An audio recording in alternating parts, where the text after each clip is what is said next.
Imagine facing a broken garage door spring, leaving you stranded and frustrated. Explore the dangerous realities of this situation. Garage door springs are the unsung heroes, expertly balancing the heavy weight of your garage door for smooth operation. A broken spring risks serious injury. Attempting to lift that heavy door can lead to disaster. Think about the weight. 150 to 300 pounds resting on your shoulders is not simply unnerving, but also dangerous.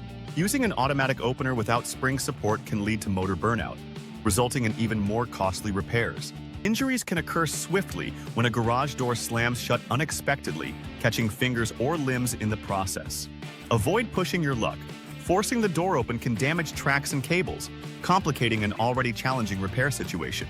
When you can't access your garage, remember the emergency release cord, a potential lifesaver in this frustrating predicament.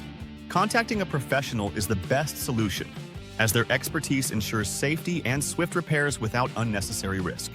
Don't gamble with DIY fixes. Call the pros to get your garage door back in action with a smile of relief.